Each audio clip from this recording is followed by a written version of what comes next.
That said, we've got one more. Got one more, and of course, that is the Rickety Rackets.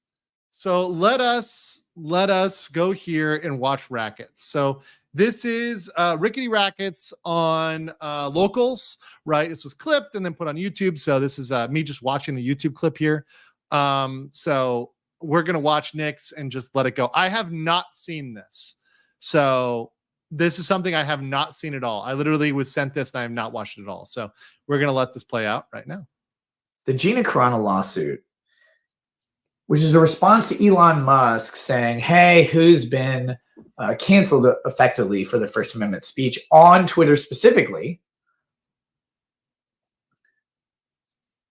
And Twitter, well, Elon Musk will personally fund the lawsuit. So Gina said, hey, I think I have some experience in that, because she had retweeted, if I remember, a meme about basically,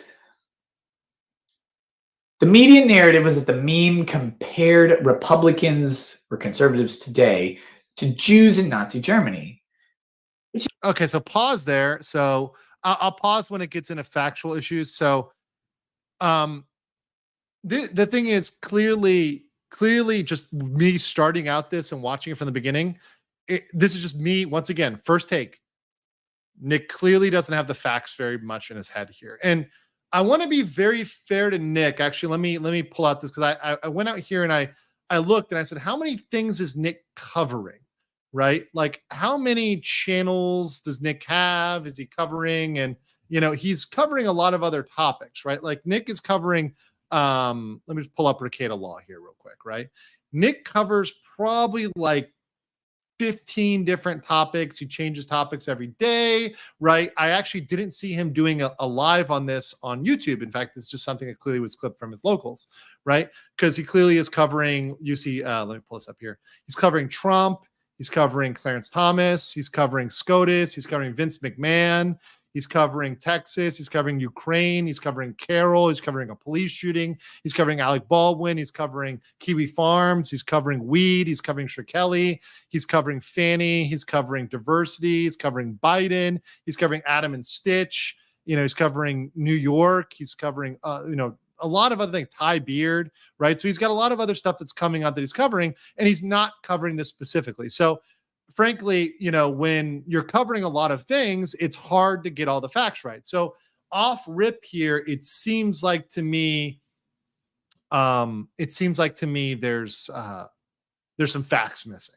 Let's just put it that way, because the tweet was not about Republicans. It was literally, we just read it. It was about political views, just people having political views. Which is great. Great meme. Not quite accurate. And he did say, to be fair, he did say the media narrative is, right? So the media narrative means he's like listening to the media narrative and not really looking at the facts, right? Not really going back and looking at the record or the complaint. Like, he's just like, oh, this is what people are saying, which, yeah, that's always true, right? People can be saying stuff that's wrong, right? So people can be making comments that are wrong. And once again, it's like I said, he's covering a lot of things. So that's probably the problem here. A little hyperbolic. I don't think conservatives today are riding trains. They would probably ride a bus or something. But you get it. You get the idea. That, yeah. So like, once again, that comment, like, it's not really appropriate because it's not about the meme. The meme doesn't talk about trains. There's no trains meme. Like, that's not really what was going on in that meme. Is that they're labeled, they're identified, they're corralled, and then they're dealt with in some way. But it's just an opinion and an analogy. And it wasn't even Gina's opinion or analogy. She reposted it, I think, absent comment. And Disney and some other people just went full fucking ham on her and said, you can't do that because Jews are super special. Okay, Jews are great. But what does that have to do with what Gina Carano said or didn't say? She just shared a thought-provoking meme. They would follow up with announcements that she was no longer working for Disney on The Mandalorian or any other projects. They would also follow up with the fact, they would say, that she made comments that were anti-Semitic or made tweets that are anti-Semitic, whatever it was. That was really the only one that was criticized as being truly anti-Semitic. But yeah, okay. So the issue is, she's going to sue for defamation. Okay. Whoa. Oh, Nick. Okay. So now he's completely lost it, right? So now he says she's going to sue for defamation. Okay. So now when he says that, it's clear he hasn't read the complaint at all. At all. Now, that is something that could be a common mistake of somebody who had heard about this without reading the complaint or without reading into it or looking at it, right? That's a big difference, right? So it's kind of like he's about to give an analysis.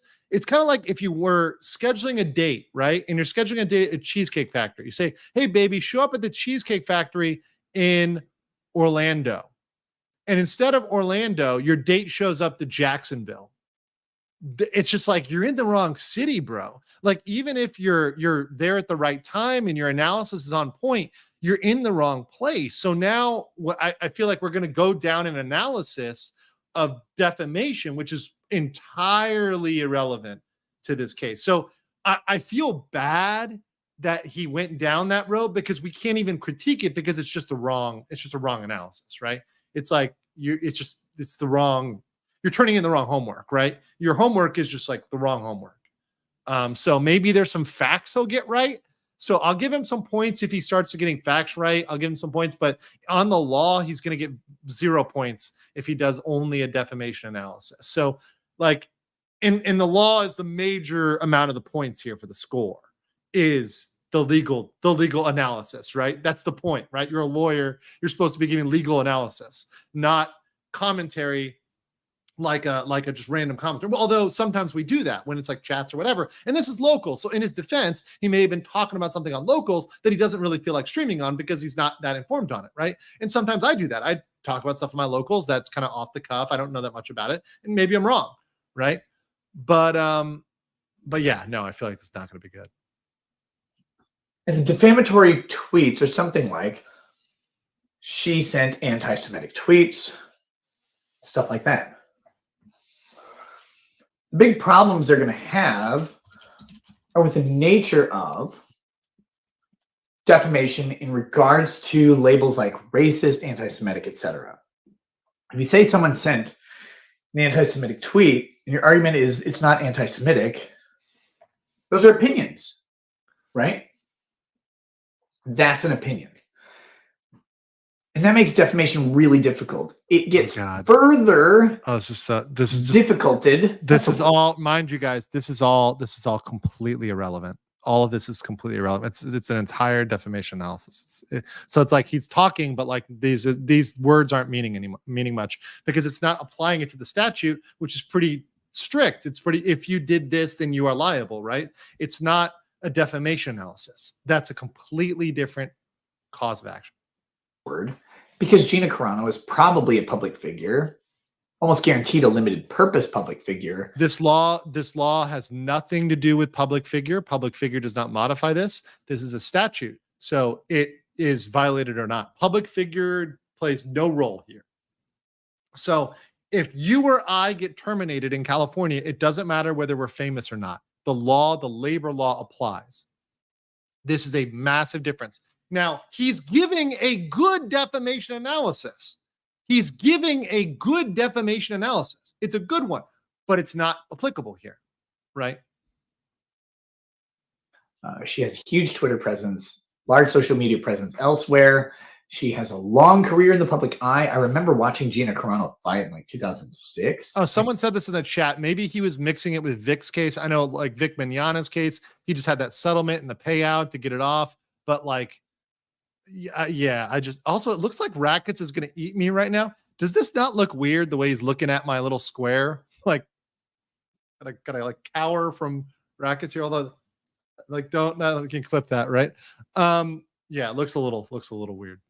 I think 2007 on Showtime with a competitor to the UFC, which would eventually fade, and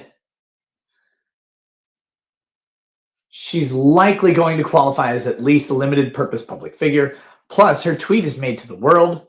Her tweet is made on that high-profile social media account. And it's specifically, as she labels it, as she has said, a thought-provoking meme for the purposes of engaging discussion in the public sphere, which makes her almost by definition a limited purpose public figure by her own statements.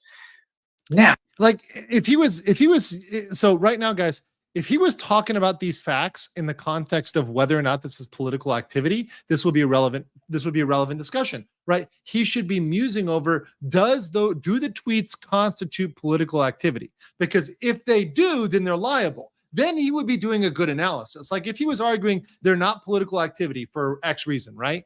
Then that's a good thing. Then that's a legitimate analysis, right? But it's just like the wrong analysis, right? Once again, this is not the way the public figure analysis, the limited stuff, doesn't apply.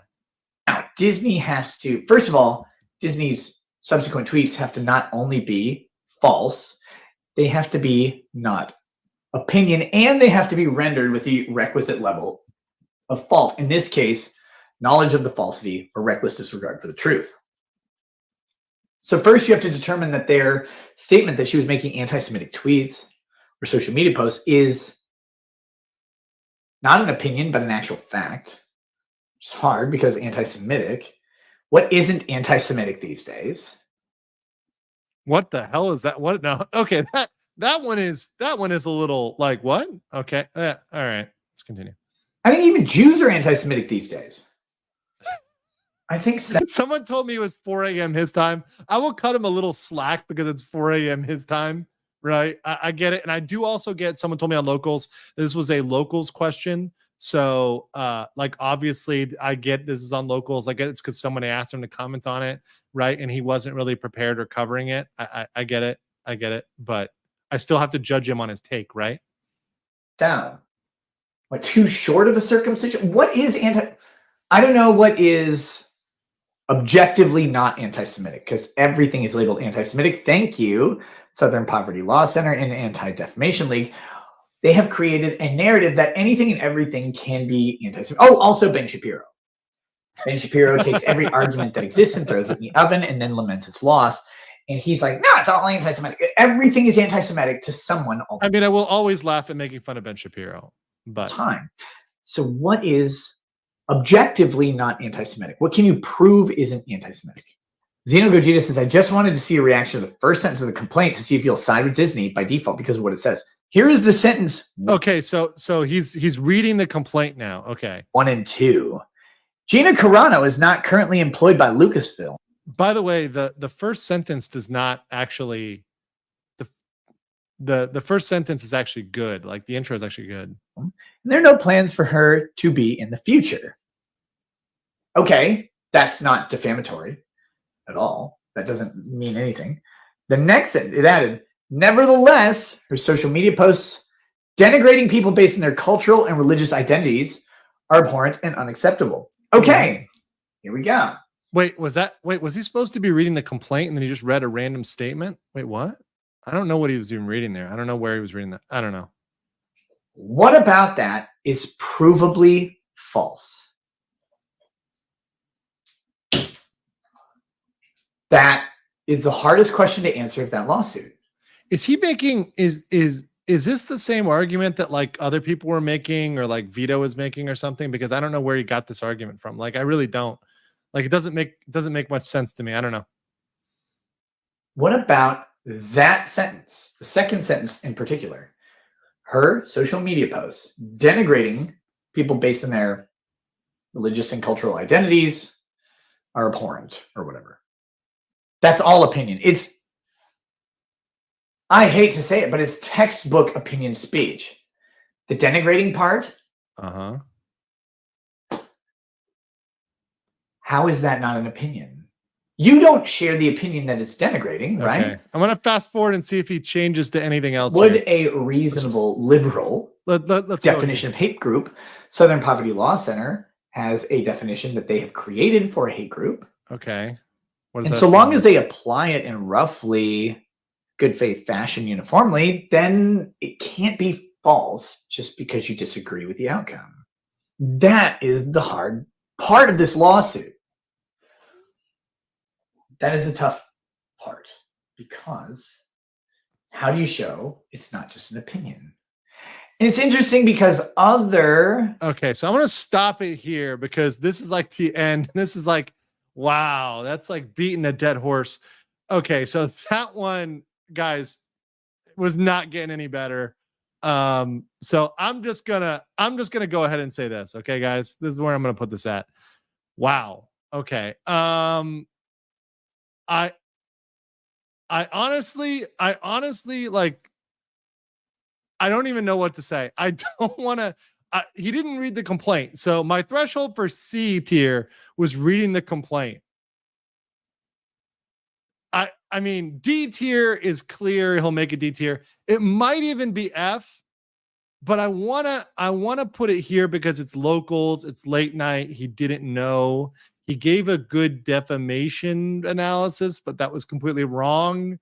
But yeah, he got like a little bit, like a shade of the basic facts right. I mean, I want to give it F tier. Was that, guys, in the chat? What do you guys think? What do you guys think? I don't know. I'm gonna put him down here for now. I'll put him in the, hold on, not necessarily. I'll put her. What do you guys think? What do you guys think in the chat? What do you guys think in the chat? Let's put that one out here. So I'll let you guys decide here.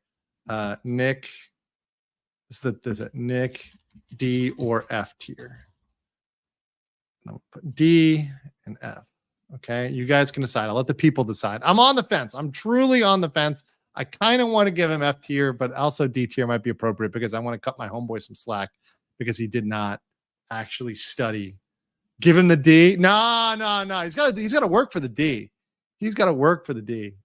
66% say F. Okay, we'll see. I'll give it a second here. All right, I'm checking the poll. 63% of you say F tier. 37% say D. So Nick Rekieta is getting the F bomb, and that is the F tier. So he's going to hang out down here.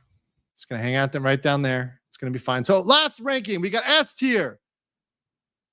Ian, Potential Criminal, Nate, Danny On, who's also Runkle of the Bailey. Law of Self-Defense, B tier. Good Logic is C tier. And we got Nick down there. All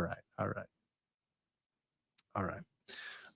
D, good analysis, just irrelevant. Yeah, I mean, it was, look, I mean, that's my narrative explanation, my note to the principal is that he did give a good argument for defense. His musings would have been great if it was defamation, but it wasn't, right? That was the issue here in this case.